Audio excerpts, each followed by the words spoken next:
Então vamos lá, Apocalipse capítulo 3, do verso 1 até o verso 6. O texto diz assim: ao anjo da igreja em Sardes escreva: essas coisas diz aquele que tem os 7 Espíritos de Deus e as 7 estrelas. Conheço as obras que você realiza, que você tem fama de estar vivo, mas está morto. Fique vigiando e fortaleça o restante que estava para morrer, porque verifiquei que as obras que você realiza não são íntegras na presença do meu Deus. Lembre-se, pois, do que você recebeu e ouviu. Guarde-o e arrependa-se. Se você não vigiar, virei como ladrão, e você de modo nenhum saberá em que hora virei contra você. Mas você tem aí em Sardes umas poucas pessoas que não contaminaram as suas vestes. Elas andarão comigo vestidas de branco, pois são dignas. O vencedor será assim vestido de branco, e de modo nenhum apagarei o seu nome do livro da vida.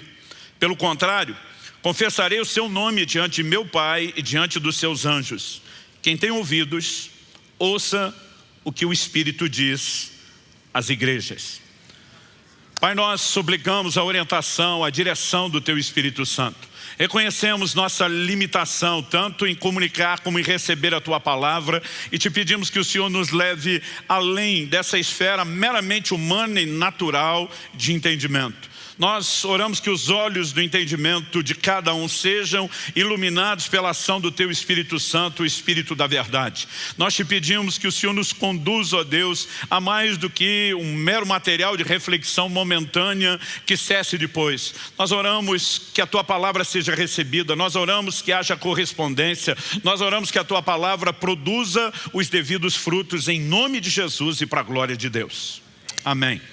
Bom, o livro do Apocalipse tem esse nome porque a palavra Apocalipse, no original grego, ela significa revelação. Aliás, na língua portuguesa, nós utilizamos o nome grego da palavra revelação, que é Apocalipse. Mas, por exemplo, na língua inglesa, o título do livro é Revelação.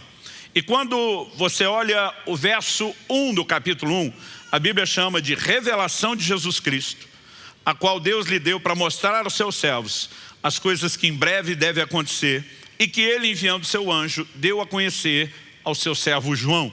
O verso 2 diz que atestou a palavra de Deus e o testemunho de Jesus Cristo quanto a tudo que viu. Então a revelação que o próprio Deus comunica, a Jesus, que por meio de um anjo notifica João, que por sua vez comunica isso à igreja. O verso 3 começa dizendo: bem-aventurado aquele que lê e bem-aventurados aqueles que ouvem as palavras da profecia e guardam as coisas nelas escritas, pois o tempo está próximo. Estou dizendo isso porque para muito crente o Apocalipse é um livro assustador, sem contar que para muitos há um grande desafio em relação à questão de interpretação.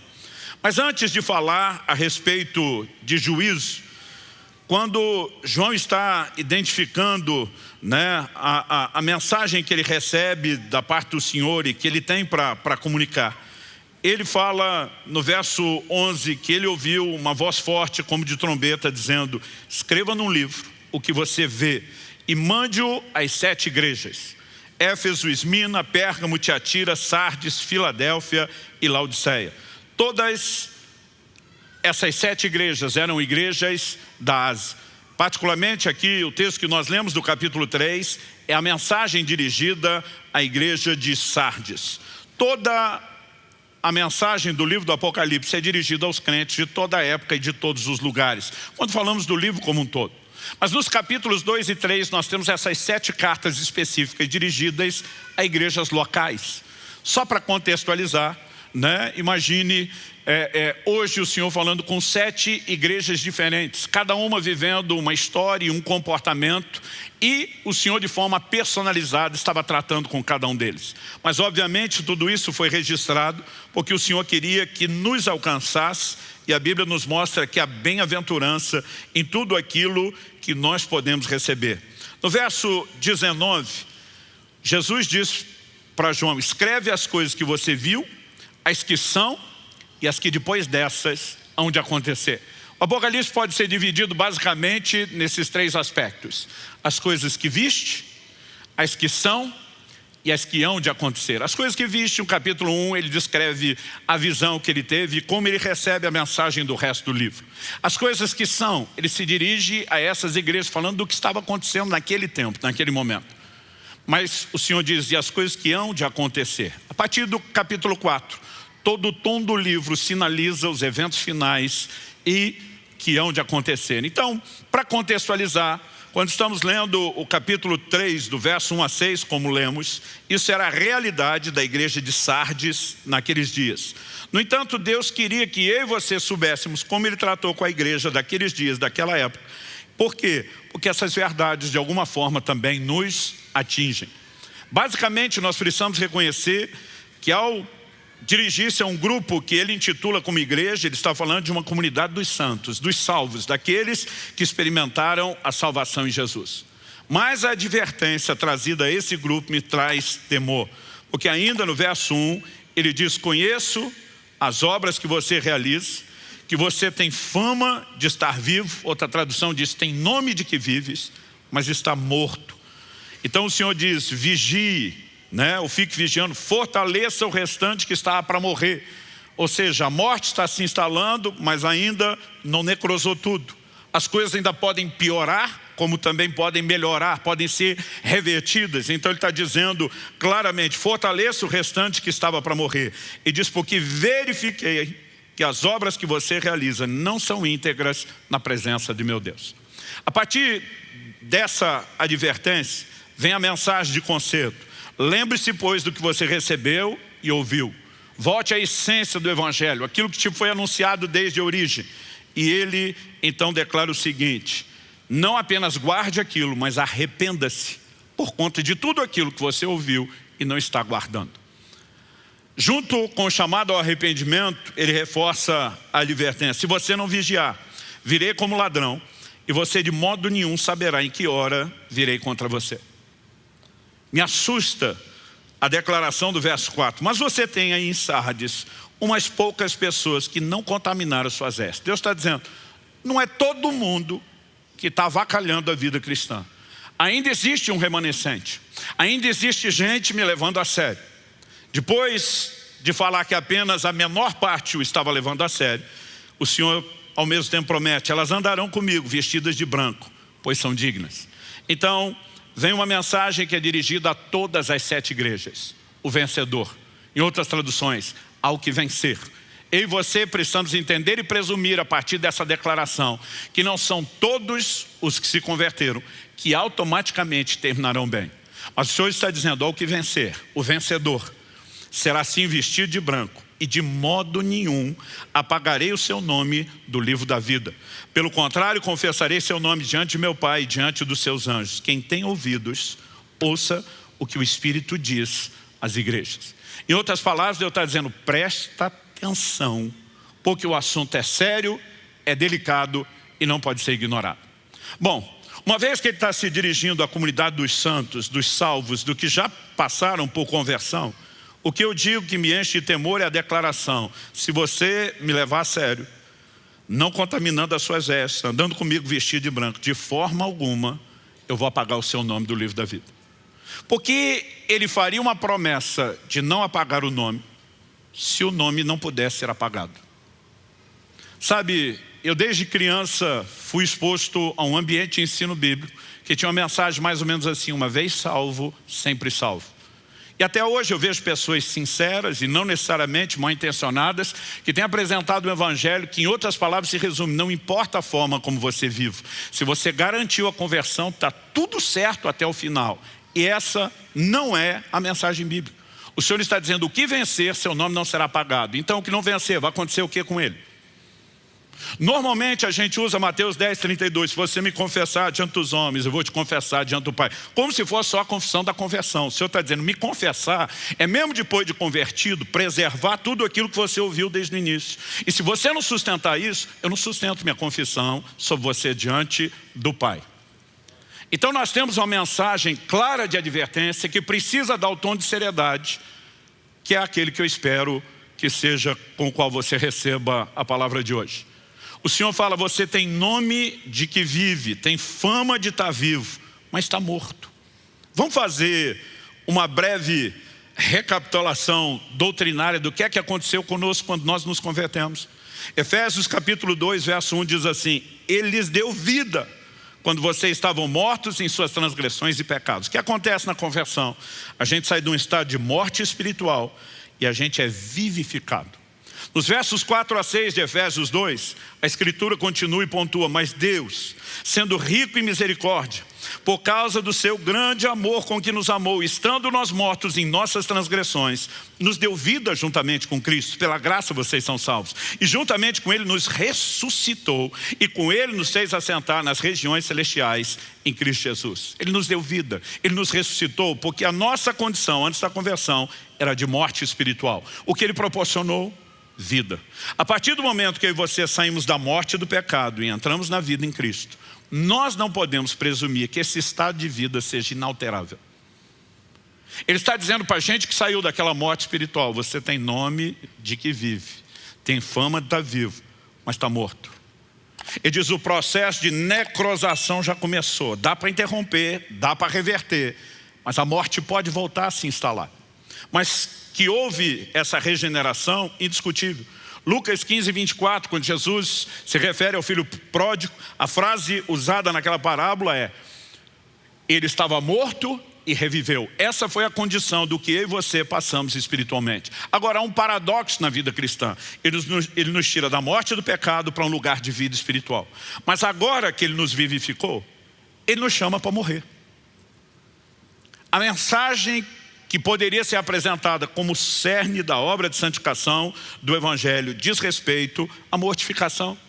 Em Romanos 12, 1, Paulo diz: portanto, irmãos, pelas misericórdias de Deus, peço que ofereçam seu corpo como sacrifício vivo, santo e agradável a Deus. Esse é o culto racional de vocês, que oferecer o corpo como sacrifício vivo.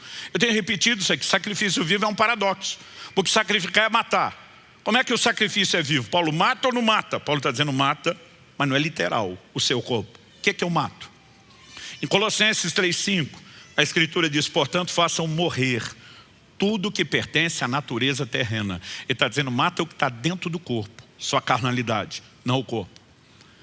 Mas se você me acompanhar em Colossenses 3, depois dele declarar no verso 5, façam morrer tudo que pertence à natureza terrena, vem a descrição do que é isso: imoralidade sexual, impureza, paixões, maus desejos e avareza, que é a idolatria. Por causa dessas coisas é que vem a ira de Deus sobre os filhos da desobediência. Vocês também andaram nessas mesmas coisas no passado, quando viviam nelas. Agora, porém, abandonem igualmente todas essas coisas: ira, indignação, maldade, blasfêmia, linguagem obscena no falar. Não mintam uns aos outros, uma vez que vocês se despiram da velha natureza com as suas práticas e se revestiram da nova natureza, que se renova para o pleno conhecimento, segundo a imagem daquele que o criou. Na mensagem bíblica, seja aqui em Colossenses, em Efésios 4, 22 a 24, despisse do velho homem, revestir-se do novo homem, ou despisse da velha natureza, revestir-se da nova. É mudança de comportamento. E nós precisamos entender que isso é apresentado numa perspectiva de que abandonar o velho comportamento é fazer morrer a velha natureza. Então Ele nos tira de um lugar da morte espiritual do pecado, nos vivifica, mas Ele está dizendo: para você permanecer aqui, você tem que fazer morrer o que te manteve no estado de morte. Porque ou você mata a morte, aquilo que te fará morrer, ou ela vai se manifestar em você mesmo depois de uma experiência de conversão. Quando eu olho para o ensino do Novo Testamento, fica claro para mim que mesmo tendo recebido uma nova vida, é nossa responsabilidade decidir se nós vamos permanecer na nova realidade, na nova natureza, na nova criação ou na velha. Em Romanos 8,13 a Bíblia diz: porque se vocês viverem segundo a carne, caminharão para a morte, mas se pelo Espírito mortificarem os feitos do corpo, certamente viverão. Então, o paradoxo da vida cristã é: Deus nos tira de um estado de morte, manifesta em nós vida. Ele diz: mas para que a vida funcione, você tem que continuar morrendo porque te matava. Senão a vida deixa de operar em você. Quando nós olhamos para a essência da obra da santificação, que é o desenvolvimento da salvação, nós precisamos reconhecer que a mortificação, da carne, o domínio próprio, a subjugação da velha natureza, é a essência da continuidade do processo que iniciou-se na conversão.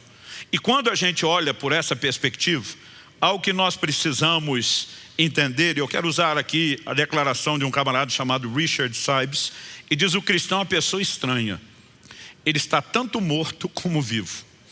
Né? E a partir disso, eu e você precisamos entender o seguinte: quando falamos do cristão, ele saiu da morte espiritual, foi regenerado. Mas ele é chamado para morrer para aquilo que antes o matava. Agora, a Bíblia mostra que essa pessoa que foi vivificada, ela pode permitir que a morte se instale novamente. Dito isso, o tema da minha mensagem é uma pergunta: morto-vivo ou vivo-morto? O que é que você quer ser? Há um cristão que morre para si mesmo, mas ele experimenta a vida de Deus. Eu vou chamá-lo de morto-vivo. Mas a Bíblia fala de pessoas que vivem ou têm nome de que vivem, mas estão mortas. Esse eu vou chamar de vivo-morto. Eu quero não só falar um pouquinho do que a Bíblia diz sobre cada um, mas depois nós vamos tentar concluir isso de forma prática. Então, em primeiro lugar, eu quero que você se pergunte: o que é que nós temos que pregar? Qual a essência da nossa mensagem? Outro dia vi alguém falando: minha mensagem é de vida, não é de morte. Eu digo: impossível você pregar vida sem pregar morte. Em primeiro lugar, você tem que levar a pessoa a reconhecer o estado de morte, porque ela precisa da vida de Deus. Segundo, para que ela permaneça na vida de Deus, ela tem que viver morrendo para si. Porque se ela decidir viver para si, ela vai morrer para Deus novamente. Então não é um ou outro, são os dois. Agora, a questão é entender o processo. O que se busca primeiro e o que é que isso desata.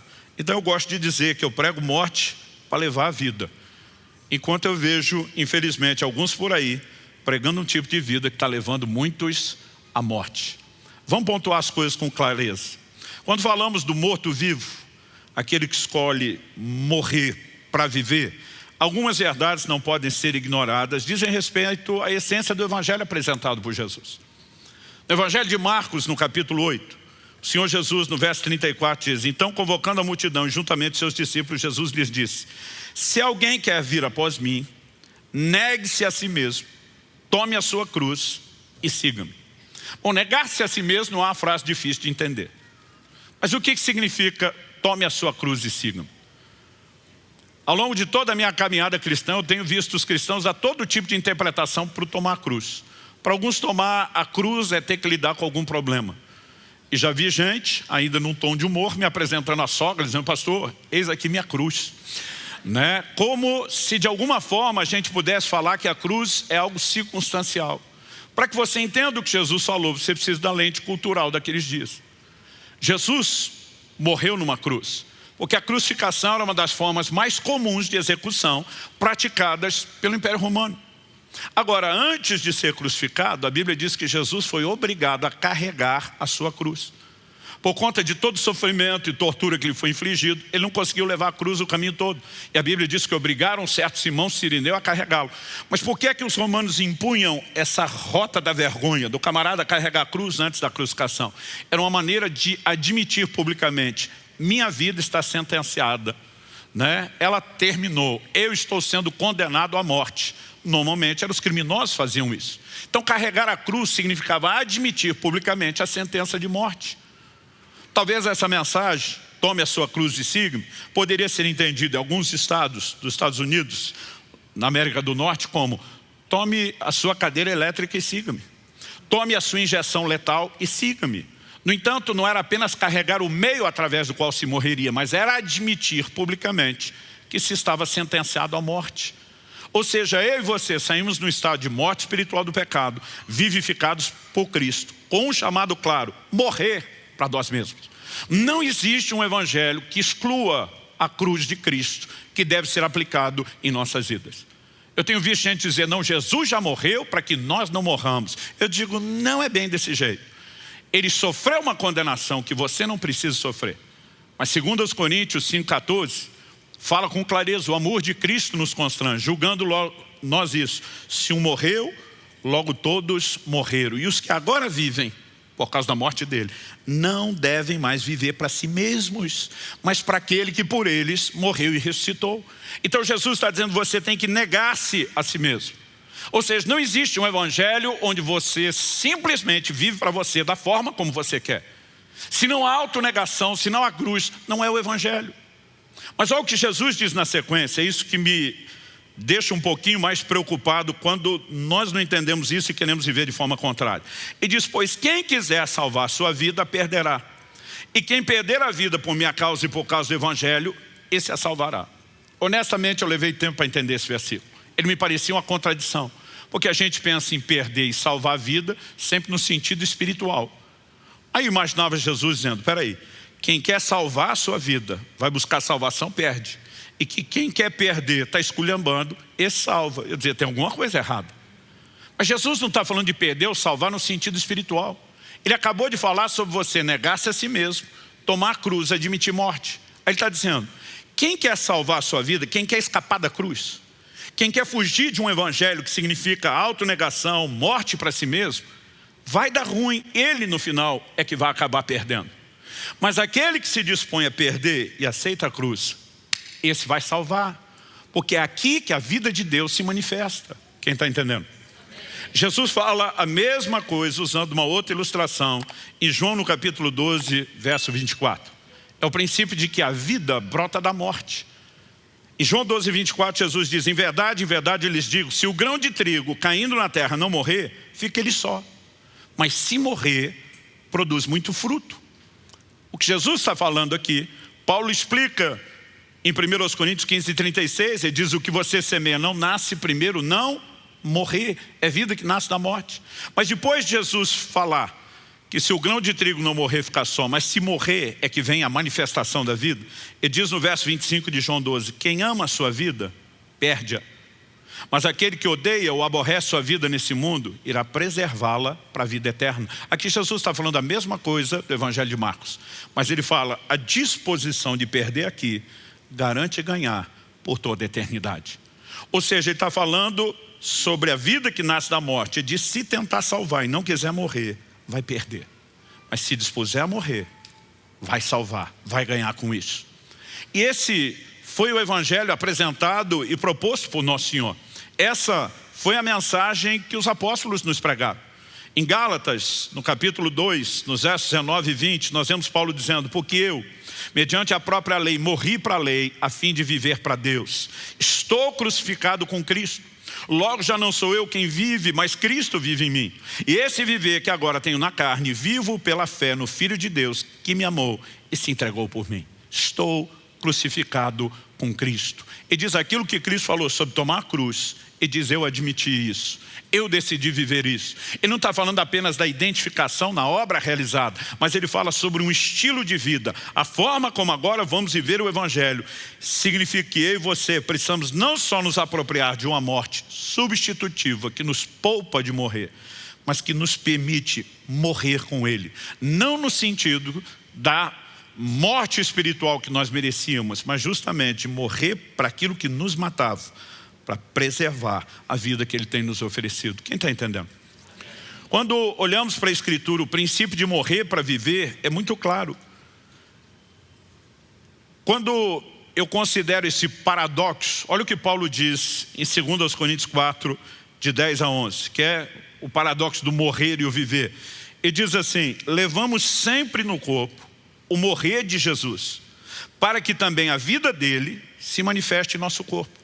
Ele não está falando de uma morte literal, mas ele está dizendo, nós precisamos trazer o morrer de Jesus para a vida dele se manifestar em nós. Aí ele continua, ele diz assim, porque nós que vivemos, somos sempre entregues à morte por causa de Jesus, para que também a vida de Jesus se manifeste em nossa carne mortal. Sempre entregue à morte, ele não está falando da morte física, porque essa não dá para ser entregue a ela sempre.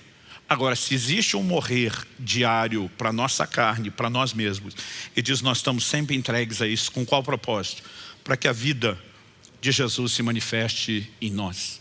Não existe como eu e você possamos de fato viver a plenitude do que Deus tem para nós, com o pacote completo de vida, sem uma decisão de morrer para nós mesmos. E nós precisamos escolher ser o morto-vivo, aquele que morre para viver. Porque tem muita gente decidindo viver para si mesmo, sem perceber que dessa forma ele está escolhendo morrer, voltar para o lugar de onde saiu. Há uma figura que me chama muita atenção no Velho Testamento, é quando Gideão lidera aquela tropa dos 300 homens escolhidos com os quais Deus o direciona. Ele tem uma estratégia interessante. Todos eles iriam carregar uma espada e um vaso. Dentro do vaso havia uma lâmpada, havia uma tocha. É evidente que ela estava dentro do vaso e ela ficava escondida, e que na hora certa, quando os vasos fossem quebrados, elas iam aparecer de repente na escuridão. Muitos ficam discutindo a razão disso, né? Dizem que, na verdade, Gideão deu um blefe, porque normalmente eram líderes de tropas que tinham as suas tochas, e que ele vendeu a imagem que eram 300 tropas e não 300 pessoas. Mas a Bíblia fala de uma intervenção espiritual. Não fala de algo que era mero golpe natural. Mas independente dessa visão a ser discutida, eu gosto de pensar nessa figura à lente do que Paulo nos ensina em 2 Coríntios. No mesmo capítulo 4, agora há pouco eu li os versos 10 e 11 para falar do morrer de Jesus no nosso corpo, se manifestando para que a vida dele apareça. No verso 7 de 2 Coríntios 4, um pouquinho antes, Paulo diz assim: temos, porém, esse tesouro em vasos de barro, para que se veja que a excelência do poder provém de Deus e não de nós. A Bíblia fala de nós como um vaso de barro. A excelência é o que está dentro, é a vida de Deus. E a única forma dessa vida se manifestar é quando nós quebramos o vaso. Há uma vida de quebrantamento, há uma vida de autonegação, há uma vida de morte para si mesmo, que ela não pode ser ignorada. O Evangelho nos proporciona bênçãos? Sim. Deus tem um pacote desde a criação que apresenta para o homem deleites que Ele quer que a gente usufrua? Sim, eu não estou tentando negar isso. Mas de alguma forma o Evangelho moderno tem se tornado cada vez mais antropocêntrico, colocando o homem no centro de tudo. Ele tem vivido para proclamar uma mensagem de deleite. É quase como se a essência de viver aqui com Cristo é que a gente seja abençoado e tenha tudo para se divertir, menos o próprio Deus. Então eu não quero ir de forma alguma a extremos e dizer que Deus não quer te abençoar em questões naturais. Mas eu gostaria de dar um tom nesse início de ano, de que é algo muito mais sublime, de que é algo muito mais elevado para que se busque, do que só as bênçãos naturais e terrenas. Paulo disse: é só para essa vida que nós esperamos em Cristo. Nós somos de todos os homens os mais dignos de lástima. Há algo maior e mais sublime do que tudo aquilo que Ele pode fazer numa esfera natural. Então não estou negando que Ele pode te fazer prosperar financeiramente, que Ele pode interferir na sua casa, que Ele pode te dar saúde, nada disso. Mas, gente, nós precisamos pensar no Evangelho que proporciona mais do que isso. Quando Deus cria o homem, lá no início, no Éden, o homem ainda não pecou, pressupõe-se, portanto, que ele está experimentando Deus na sua plenitude. E ainda que ele tenha livre acesso à presença de Deus, de alguma forma Deus disse: eu quero que você tenha outros tipos de alegrias e deleites. Então a Bíblia diz que Deus fez todo tipo de árvore frutífera, dizendo: você pode comer de tudo, menos dessa. Havia restrição para uma única. Porque aquela única tinha restrição? Porque Deus disse: se você tentar avançar esse limite proibido, você vai tentar entrar num nível de prazer que vai comprometer o que você tem comigo. Então, eu permito que você tenha outros prazeres, desde que eles não concorram comigo. Deus não se limitou apenas à comida. A Bíblia diz que Deus olha para um homem sozinho e diz: quero que você tenha companhia, que você tenha alegrias no nível da sua alma e não só no plano espiritual. E a Bíblia diz que Deus decidiu fazer a mulher para o homem. Existe deleite nesse relacionamento, que não é só emocional, também é físico. E não existe absolutamente nada de errado quando usufruímos esses deleites, seja comida, seja o relacionamento íntimo do casal. Mas Deus foi muito claro quando decidiu visitar o casal todo dia, dizendo: mas eu não quero que vocês deixem de desfrutar a minha presença. De alguma forma, nós estamos sendo expostos a um evangelho que exalta todos os outros deleites e cada vez menos diminui o deleite da presença de Deus, que só pode ser vivida quando decidimos negar algumas coisas que não são nem proibidas, que são até mesmo listas e permitidas, mas a gente toma uma decisão: não vou viver só disso, porque tem algo maior. Quem está entendendo?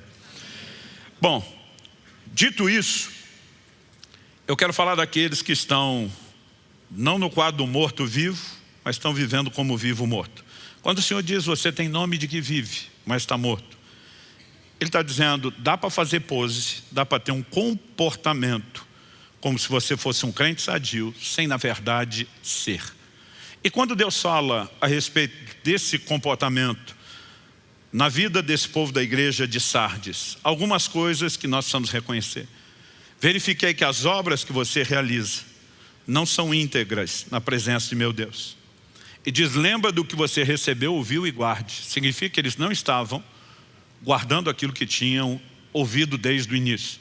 Você começa a ver no próprio comportamento a denúncia do que significa aquela morte se instalando.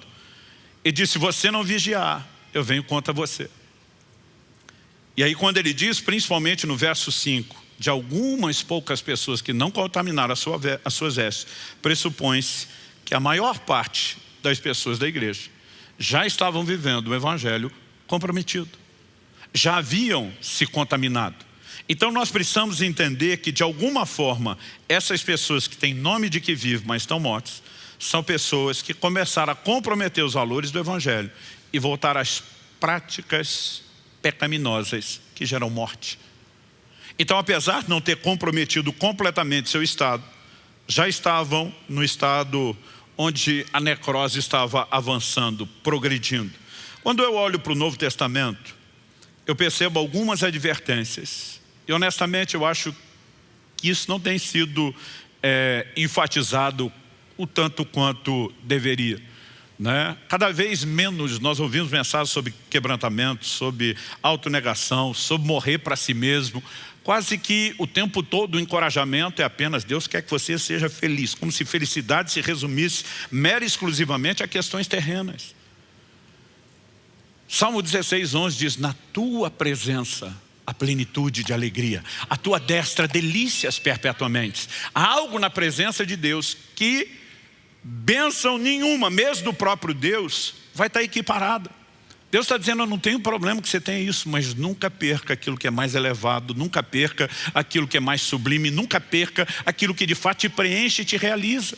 Aí você olha para a história e você vê cristãos que não tinham nada, eram perseguidos e viviam profundamente realizados. Hoje em dia você vê crente que tem tudo e vive triste, deprimido, como se o evangelho não fosse bom o suficiente, quando ele não percebe que o foco daquilo que ele está buscando é que está distorcido. Então tem pessoas fazendo escolhas. Vamos para as advertências. Paulo, por 2 vezes, escrevendo a Timóteo, apresenta 2 advertências que merecem a nossa atenção. A primeira delas está na primeira epístola, a segunda que eu vou trazer está na segunda epístola. Na primeira epístola, 1 Timóteo 5, nos versos 5 e 6.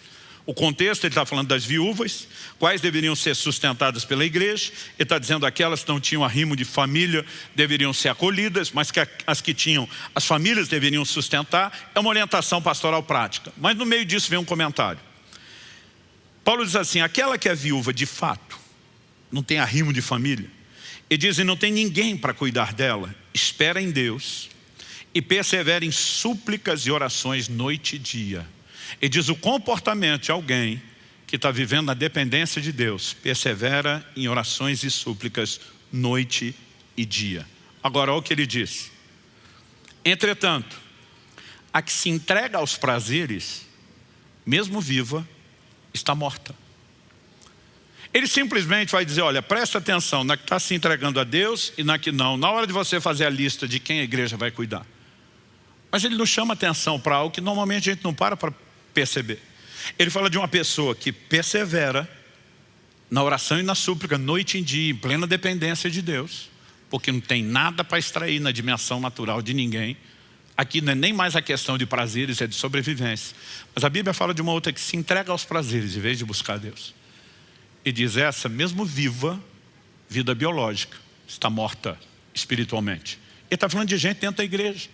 Assim como Jesus, falando da igreja de Sardes, ele está falando de gente morta dentro da igreja. Agora, olha a advertência da segunda epístola. 2 Timóteo, capítulo 3, de 1 a 5. Ele diz, mas você precisa saber disso. Nos últimos dias sobrevirão tempos difíceis. A maior parte das pessoas, quando lê a advertência bíblica sobre os tempos difíceis, ela imagina circunstâncias. Pastor, a Bíblia fala de guerras e rumores de guerra, que existe desde o início da humanidade. A Bíblia fala de pestes, que existe desde o início da humanidade. Obviamente, Jesus fala no final dos tempos sobre o que é traduzido como o princípio das dores. Isso é uma alusão às dores de parto. Quando está chegando o momento da mulher dar à luz, as contrações começam e elas vão se tornando cada vez mais fortes e com períodos cada vez menores. Pressupõe-se que no tempo do fim as mesmas coisas sempre aconteceram, iam acontecer com mais intensidade em tempos menores. Mas, se por um lado há esse clara advertência do que vai acontecer no tempo do fim, Nós temos hoje capacidade, por conta de todo o desenvolvimento, principalmente da tecnologia, de viver um estilo de vida hoje que é muito melhor do que antigamente. Gente, como é que Paulo viajava para pregar o Evangelho? O nível de locomoção e transporte precário. Não era apenas a falta de conforto. Quando você pensa nos tempos que eles gastavam para se locomover pequenas distâncias. Eu às vezes viro à noite dentro de um avião com 1 ou 2 voos. Eu cruzo, né, o país do norte para o sul e dá tempo de estar num outro evento. E outra, não é só velocidade. Você vem no ar-condicionado, numa boa poltrona, com conforto, né? No meu caso já desenvolvi a arte de dormir sentado, né? E você simplesmente tem hoje uma facilidade de vida que não se tinha antigamente. Wesley, há poucos séculos atrás, viajava no lombo de um cavalo para pregar o Evangelho. Nossa vida hoje é muito melhor quando você pensa em termos de estrutura do que antes. Alimentação. A Bíblia diz que Pedro estava com fome, a turma diz, vamos preparar o almoço. Pedro diz, vou orar. Por que vou orar? Porque o almoço não era que nem hoje, gente. Quando a turma diz, vamos preparar o almoço, vamos matar o animal, esfolar o animal, né? Esquartejar o animal, limpar o animal, temperar o animal, acender o fogo. O processo de tudo era lento. E a quantidade de alimento que eles tinham era limitada. Hoje a gente tem abundância, tem facilidade. O povo antigamente com qualquer gripe morria. Hoje a gente tem um desenvolvimento da tecnologia que a medicina não está oferecendo só solução para enfermidades. Nós estamos podendo prevenir com o estilo de vida saudável, com o entendimento que temos. Ou seja, os tempos difíceis não eram necessariamente as circunstâncias. Olha a ênfase que a Bíblia dá sobre os tempos difíceis. Nós lemos o verso 1, agora vamos continuar. Verso 2. Pois, e agora vem a conclusão, os seres humanos serão egoístas, avarentos, orgulhosos, arrogantes, blasfemadores, desobedientes aos pais, ingratos, ímpios, sem afeição natural, implacáveis, caluniadores, sem domínio de si, cruéis, inimigos do bem, traidores, atrevidos, convencidos, preste atenção nessa, mais amigos dos prazeres do que amigos de Deus, tendo forma de piedade, mas negando o poder dela. Fique longe também desses. Pedro diz a Timóteo, fique longe. Ele está dizendo, ei, não estou falando do ímpio esculhambado no pecado, não. Ele está falando, essas características, todos esses péssimos adjetivos, vai se manifestar em gente dentro da igreja. O que ia ficar pior é o comportamento do ser humano, não necessariamente as circunstâncias. E tudo isso é sempre uma inclinação ao quê? A velha natureza, a carnalidade. E interessante que uma das características dadas aqui é, serão mais amigos dos prazeres do que amigos de Deus. Não significa que todo tipo de prazer seja errado, ilícito ou pecaminoso. Mas essa paixão absurda, essa entrega o tempo todo por aquilo que é prazeroso no nível carnal, tem nos custado mais do que a gente imagina, tem impedido a transformação. Enquanto a humanidade segue avançando, evoluindo num monte de coisa, o comportamento piora.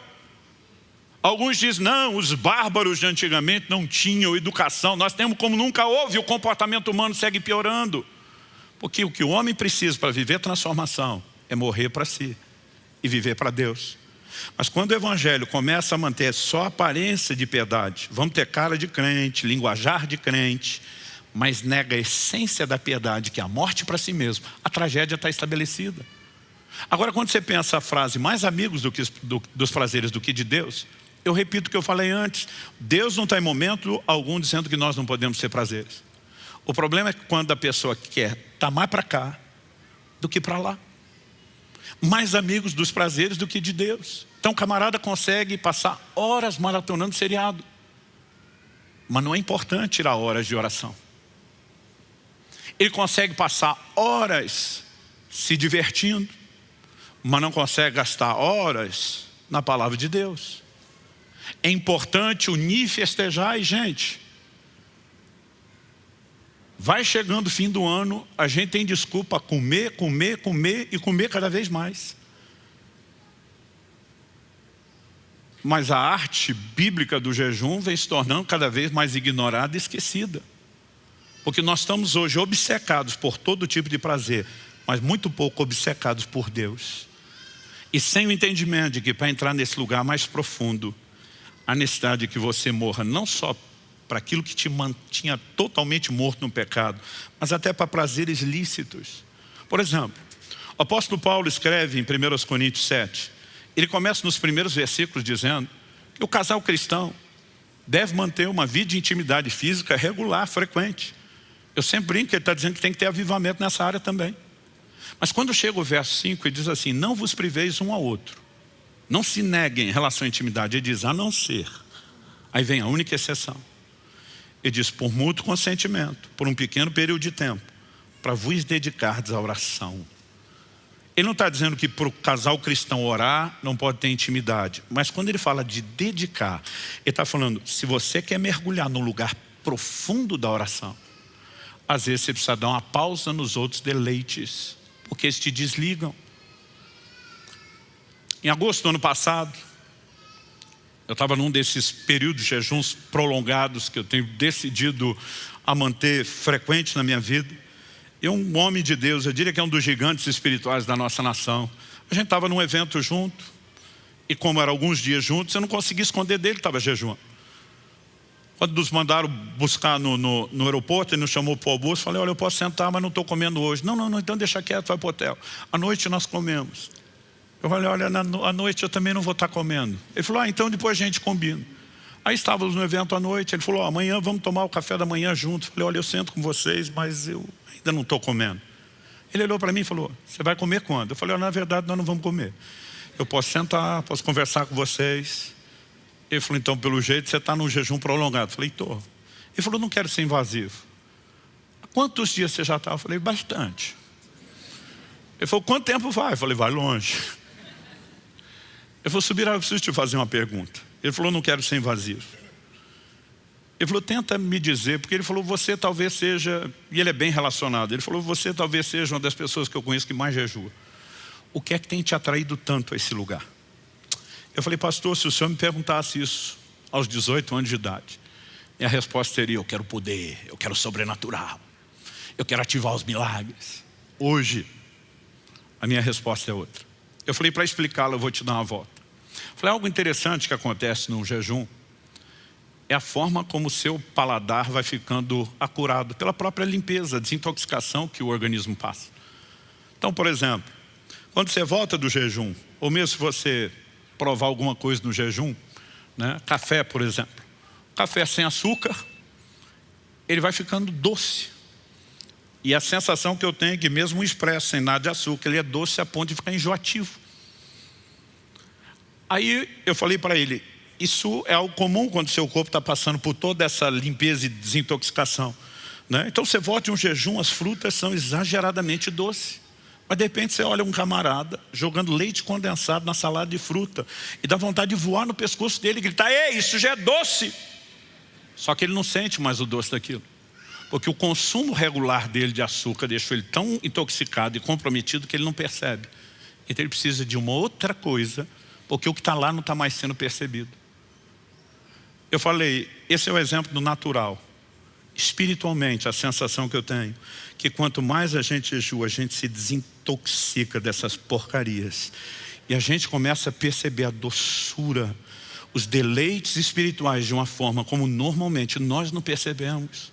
Falei, hoje, a percepção da presença de Deus, o entendimento da palavra, a sensibilidade ao mover do Espírito, as direções que Ele traz quando a alma está silenciada, quando a carne está morta, é uma coisa impressionante. E nessa hora você começa a entender o que é ser mais amigo de Deus do que dos deleites. Mas quando nós queremos ser mais amigo dos deleites do que de Deus, dos prazeres, nós não vamos viver a plenitude do que Ele tem. Quem está entendendo? A Bíblia está falando de gente frequentando a igreja, com o nome de que vive, mas está morto. Tá o Walking Dead versão gospel. A turma olha e está movimentando, está fazendo escolha, mas a morte está se instalando. E o pior, ela pode ser tão intensa que o leve ao lugar de onde ele saiu. John Owen, pregador de santificação dos séculos passados, dizia, Jesus Cristo não leva para o céu ninguém que Ele não tenha santificado na terra. Essa cabeça vive não admite membros mortos. E essas advertências precisam ser trazidas ao meu e ao seu coração. Bom, para terminar, além desse chamado de entender o que é escolha, o que eu e você precisamos de fato fazer, Romanos capítulo 8, verso 13, quando eu falei no início de quem se inclina para a carne caminha para a morte, mas quem se inclina para o Espírito para a vida, eu acho que esse texto tem que ser lido dentro de um contexto.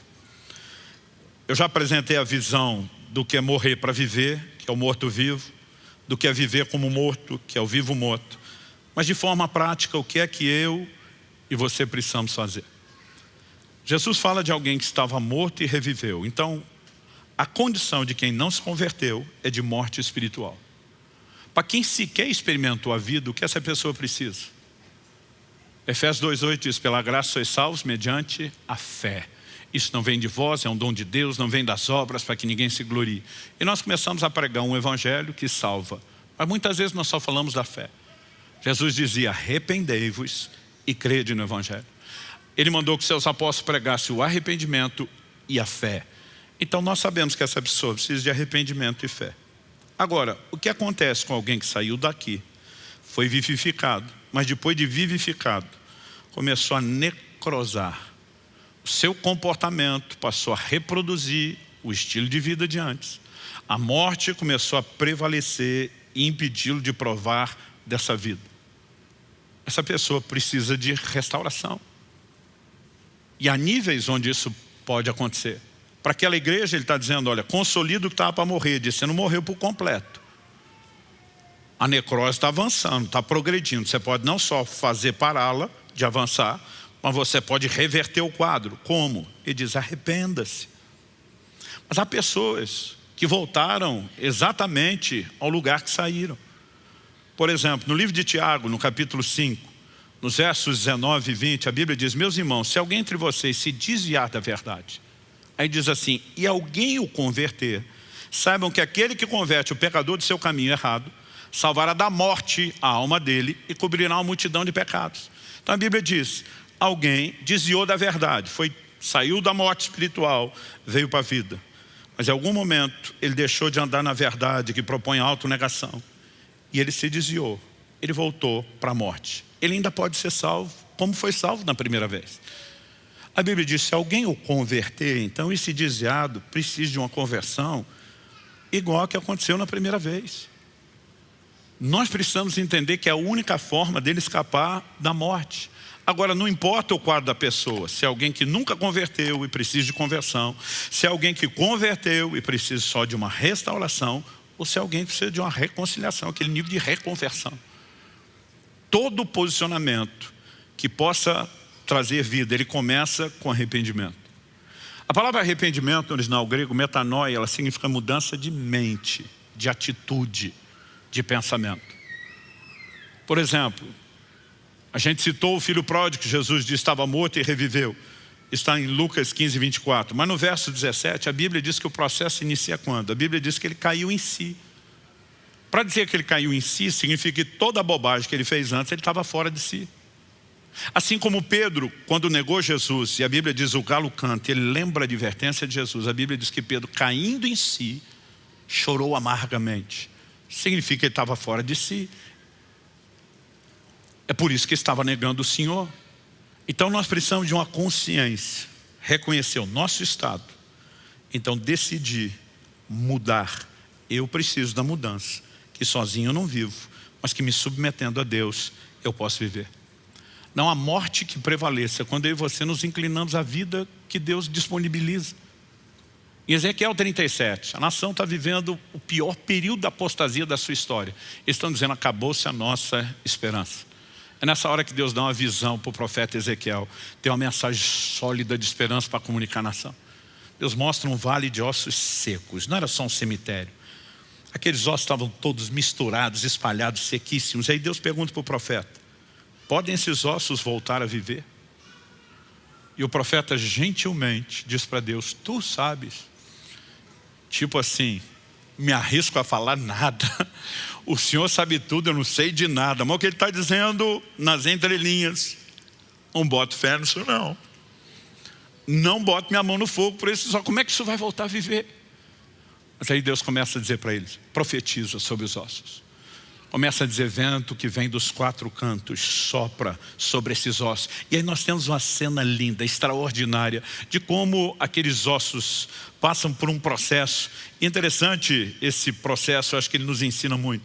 A Bíblia diz que cada osso começa a se juntar ao seu osso, há uma ordem, né? Há uma estrutura, começa a aparecer tendões, ligamentos que vão manter, a carne começa a preenchê-los, a pele se estende, mas a Bíblia diz que depois se levanta um exército poderoso quando a vida é soprada. Agora, para que houvesse toda aquela vida, eles dependiam de um sopro externo, de algo que viesse de fora. Quando a Bíblia fala do cristão, ela fala de um recurso que é interno. Então vamos voltar no Romanos 8, para entender o verso 13, vamos começar no 9. E diz, vocês porém não estão na carne, mas no Espírito, se de fato o Espírito de Deus habita em vocês. E se alguém não tem o Espírito de Cristo, esse tal não é dele. Se porém Cristo está em vocês, na pessoa do Espírito Santo, o corpo na verdade está morto por causa do pecado, mas o Espírito é vida por causa da justiça. Se em vocês habita o Espírito daquele que ressuscitou Jesus dentre os mortos, o mesmo Espírito que também ressuscitou os ossos da visão de Ezequiel 37, esse mesmo que ressuscitou Cristo dentre os mortos, vivificará também o corpo mortal de vocês, por meio do seu Espírito que habita em vocês. Assim, pois, irmãos, somos devedores, não à carne, como se estivéssemos obrigados a viver segundo a carne. Porque se vocês viverem segundo a carne, caminharão para a morte. Mas se pelo Espírito mortificarem os feitos do corpo, certamente viverão. Há um lugar nessa caminhada da vida espiritual, onde eu e você começamos a nos inclinar ao domínio do Espírito. Não é só o poder do Espírito, não são só os dons, não são só as manifestações, mas a capacidade dele de reinar sobre mim e sobre você. Jesus propôs um evangelho que, se eu e você não entendemos o que é a morte para nós não vamos viver. Como que você vira a face para alguém que te bateu nela? Como que você vira a outra? Eu não consigo imaginar um crente dizendo, nossa, estava esperando o dia inteiro por essa oportunidade de levar um tabefe e expressar o amor de Jesus que espontaneamente brota de mim.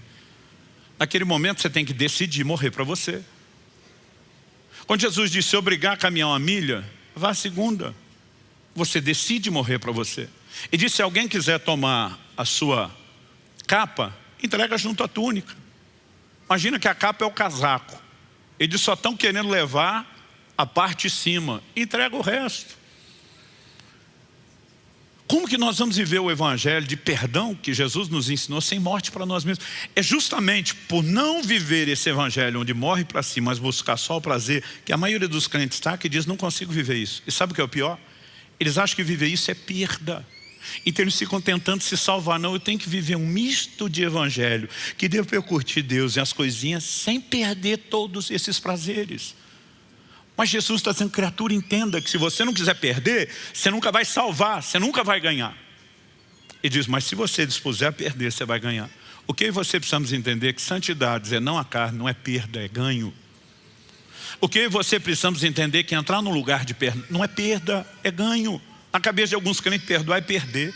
Eu não vou lutar por aquilo que é justo, eu não vou me vingar, eu vou ser uma pessoa passiva, frouxa, estou perdendo. Não, você está ganhando. E se a mentalidade não mudar, nós jamais vamos viver plenamente a vida que Deus tem para nós. Mas isso é uma escolha. E cada vez que Deus nos chama um exame e diz, tem morte aí, cuida, porque se você não parar essa morte, o resto vai terminar de morrer. Mas ao mesmo tempo vê ele dizendo, arrependa. Ele está dizendo, não estou te confrontando, porque acordei hoje querendo implicar com alguém. Ele está dizendo, eu te amo tanto, que eu não quero te perder. E eu vou lutar por você, o que for preciso e necessário.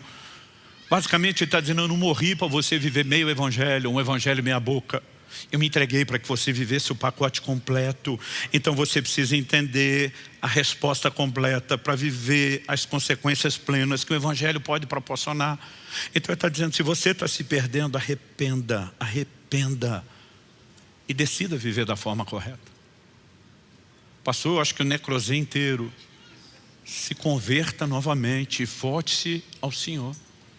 Feche seus olhos por um instante. Eu gostaria que nós orássemos juntos.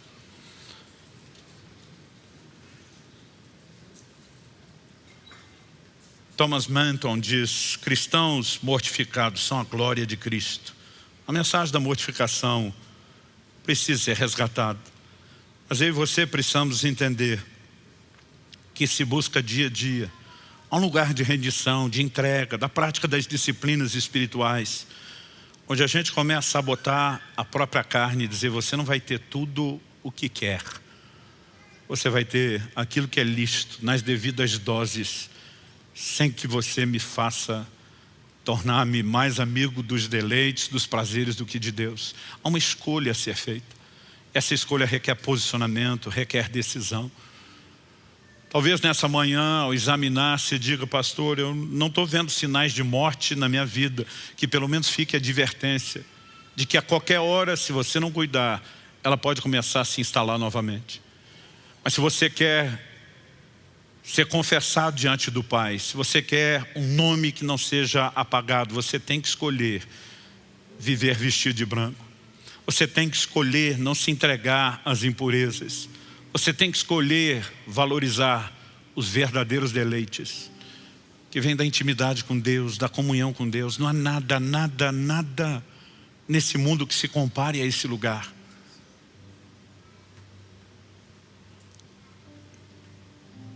Olhe para dentro de si mesmo. Se você ainda não tomou a decisão de converter-se, entregar a Cristo, hoje é um excelente dia para você tomar a decisão mais importante da sua vida. Se você tem se afastado dele, se desviado e precisa reconectar, começar de novo, hoje é um excelente dia para que você tome essa decisão. Mas eu não quero parecer que Deus está oferecendo ajuda somente a esses que não se converteram ou precisam recomeçar. Muitos de nós precisamos avaliar se não há morte sendo instalada em alguns níveis. E precisamos entender que nós podemos fortalecer o que estava para morrer. Nós podemos impedir que o processo avance. Nós podemos mudar isso. E a minha oração é que nesse momento emocional de resoluções do início de ano, você possa decidir talvez viver como nunca antes, mortificação, autonegação, mas entender aonde isso te leva, numa dimensão de prazeres em Deus extraordinários. Não apenas escapar da condenação do inferno, que é o lucro que Deus nos deu. A capacidade de desfrutar de quem Ele é algo maior do que nós temos mensurado ou percebido. Então eu quero que você fale com Deus do seu jeito, da sua maneira, se avalie, se questione. Sabe que há áreas da minha vida onde os prazeres, mesmo os lícitos e não só os ilícitos, estão sendo supervalorizados e ainda assim estão me roubando de algo. Algo do qual eu preciso me arrepender hoje. Pecados com os quais vem me tornando complacente, tolerante, passivo. Enquanto você se avalia e conversa com Deus, eu quero orar por você. Meu Deus, sua palavra foi anunciada, comunicada, mas nós precisamos de mais do que informação. Nós precisamos do auxílio do Senhor. Nós precisamos da direção e da condução do Teu Espírito Santo. E nós clamamos isso nessa hora, não só para os que estão nessa reunião presencial, na vida de cada um daqueles que nos acompanham pela internet, seja essa transmissão ao vivo, até mesmo uma palavra gravada sendo assistida depois. Eu oro que o poder do Senhor os toque nesse momento. Eu oro que a Tua palavra fale e cale nos nossos corações. Eu oro por aquela aplicação personalizada que só o Senhor pode produzir. Eu oro pelo Teu toque, eu oro por uma liberação dos céus. Eu oro por despertamento. Nós não clamamos apenas por hoje, aqui e agora. Nós não clamamos apenas pelos efeitos ao longo da semana, enquanto refletimos na mensagem que ouvimos. Pai, nós oramos por um ano de dedicação singular, diferenciada ao Senhor. Nós oramos por um ano de rompimento e crescimento espiritual. Nós oramos por um tempo onde muito mais do que as bênçãos naturais, possamos viver a plenitude da comunhão, da intimidade e do relacionamento com o Senhor. E nós clamamos por isso em nome de Jesus. Estende a Tua mão, sopra Teu fôlego de vida e ajuda-nos, Senhor, a usar os recursos da ação do Teu Espírito dentro de cada um de nós. Nós clamamos em nome de Jesus e para a glória do Teu nome mesmo. Em nome de Jesus.